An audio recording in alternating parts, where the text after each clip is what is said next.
Hello everyone, welcome to Analog IAS.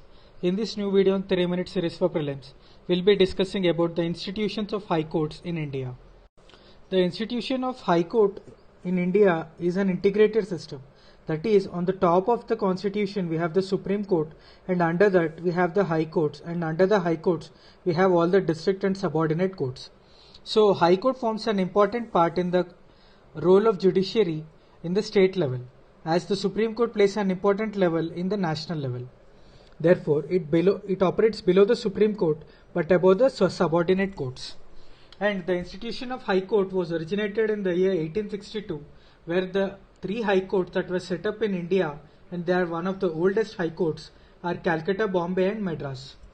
Contrary to the general perception, since we have about 28 states, there are only about 24 high courts in India where there is a combined jurisdiction of two or more states to the one high court.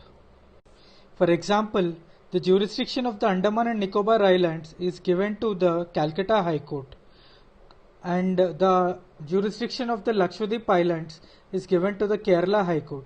Therefore, the union territories mostly have under the jurisdiction of a common high court of a particular state.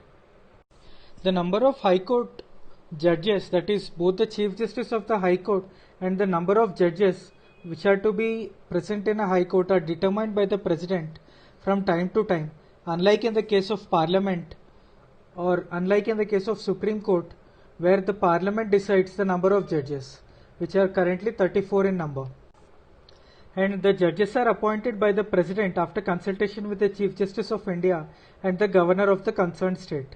Whereas in the case of Supreme Court of India, the Governor or any other state body is not concerned for his appointment. After the third judge's case in 1998, the Supreme Court opined in that case that the appointment of the High Court shall be made by the President only after consulting the Chief Justice of India and a collegium of two senior-most judges of the Supreme Court. And out of the two, even if one of them dissents on the appointment, then the application cannot be carried further. Now we'll look into the qualifications of a High Court judge.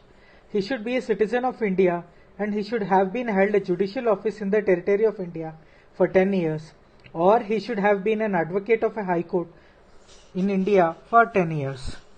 Therefore, there is no provision in the case of distinguished jurist as it was present in the case of Supreme Court judge. Now let us solve this question. Consider the following statements. Every state and a UT has a separate high court. Currently, there are 31 high courts in India. The correct answer is D, none. As we have seen that UT doesn't have a high court of its own except Delhi, where it is a special case, while in the case of other union territories such as Andaman and Nicobar, Lakshadweep, Daman and Diu, etc., they are under the jurisdiction of a particular high court. Therefore, the statement 1 is wrong. Statement 2 is also wrong because there are currently only 24 high courts in India. Hence the correct answer is D now. Thank you.